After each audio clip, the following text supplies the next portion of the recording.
think it was just me either, but like the second that like hospitals are getting bombed, you know, the people of Israel, I got nothing but, you know, love for, and Jewish, you know, the Jewish people that I know, but would not bomb a hospital, and I you know, it just, there's no justification that will ever make that okay, and that's why I think a lot of folks in this country and all over the globe are walking from this side to another side, or leaving this side altogether. Just this idea that we would support a campaign that would include bombing a hospital.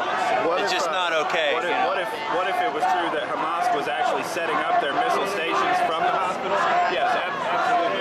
What if it was true that Hamas was actually setting up missile launching stations from the hospitals? How should Israel defend that position? Should they send in ground troops to take out each and every operative, or would they just be better bombing what they know by satellite as that location to stop the missiles from firing into Israel? You know, I'm not here to advocate for Hamas, but I will say that, you know, just it's not just a known fact like somebody's saying it. There's like plenty of footage of patients in hospitals that were not evacuated that got bombed, and to me there's nothing funny about it, you know.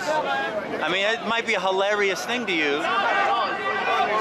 This is Hamas. They are planting their civilians, preventing them from evacuating, turning down, rejecting human rights ceasefire. We're bombing them because they're placing themselves among the people for this reason, to create a humanitarian debate that is off base, that is wrong, that has no founding principles. I promise you. It doesn't make it okay. What doesn't make what okay?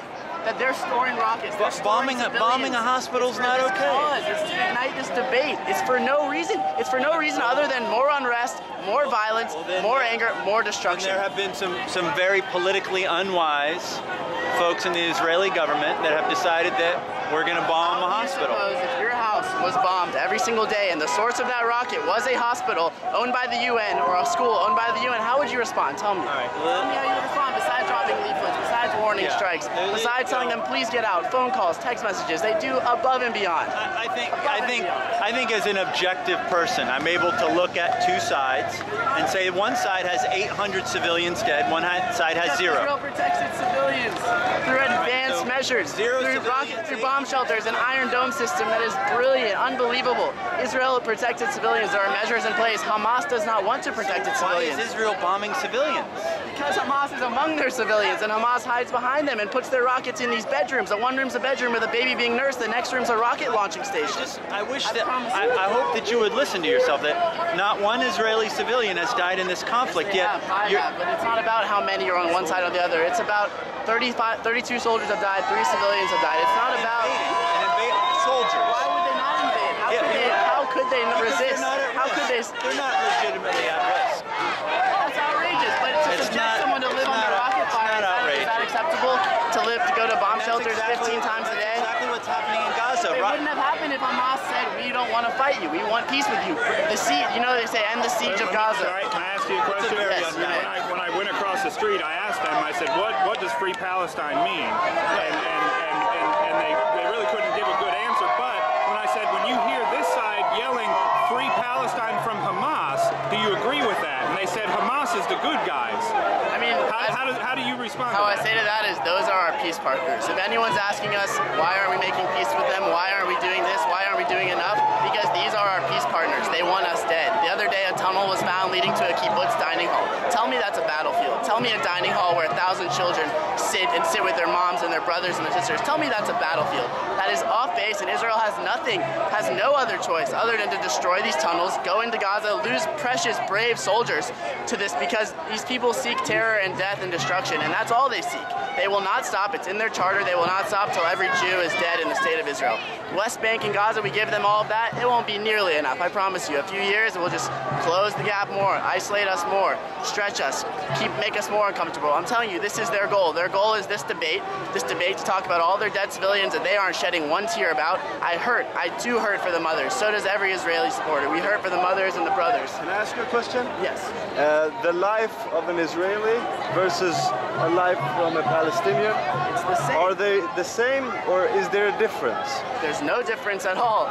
It's unfortunate. It truly is unfortunate, but I wouldn't put my kids next to a rocket launcher, and neither would you. There's places to evacuate. There are places to go. I promise you, they say Gaza is way too crowded for anyone to evacuate to any safe haven. Israel gives warning strikes. They say, please move to 2 buildings over. You will be safe. They are precise in their attacks, but Hamas says, run to the buildings, protect it, stay there until Allah tells you to leave. It's for a cause. The cause is legitimate. The cause to free Palestinians, to have a two-state solution. I understand. I respect it. I really do. But what I don't respect is the means in which they go about achieving that. And that is outrageous. It's off base. It's not allowed. So if we go back to the history in the beginning, to make the record straight and just make whatever is wrong and right. Let's try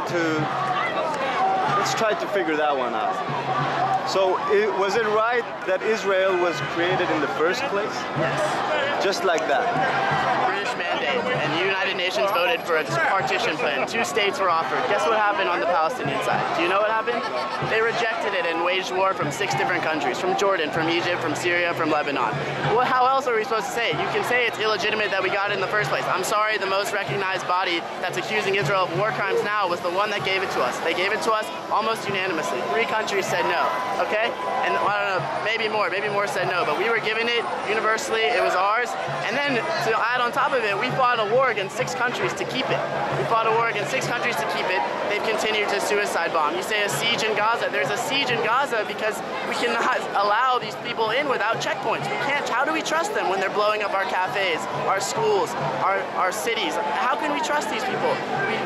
There are legitimate people on the other side who I would love to speak to for peace, to make strides. But Hamas is not your leadership. They are not representing you. They are not representing a peaceful cause. And I wish everyone knew that on that side. But what I don't understand really is how Israel can grow its borders since it was declared as a state. What is Gaza? I mean, if you look at the history, how the map looked like in the beginning, I mean the borders, and you compare it to today, then you will see us like the... Who did Israel take the West Bank from in 1967? The Palestinians or the Jordanians when they attacked them in the 6-Day War? The Jordanians. Israel has no interest in dividing and conquering. Israel has interest in keeping its precious land with no resources, no natural resources, but we have brilliant people who are innovators, who are amazing, who are contributing to an amazing country that has revolutionized the world in more ways than you can begin to imagine. And they have no interest in expanding their borders. In 2005, a withdrawal of 29,000 Jews were yanked out of their homes of Gaza in hopes for peace. Israel in 2012 gave them 2,000 tons of concrete to build buildings. And what was built instead? Concrete tunnels. I mean, it's outrageous. It's very clear. The truth is very clear. I'm here to stand up for moral decency. I hurt for every Palestinian life that is being taken, but I truly, the underlying conflict is their leadership is misrepresenting them, and that's all I have to say. Israel is a government that seeks peace. Trust me, my friends are fighting right now in the IDF, and they don't want to fight. They don't want to be on the war. They don't want to be in Gaza. But they have to be because their kibbutzim, their moshavim, their cities, their schools, they're being threatened by terrorists.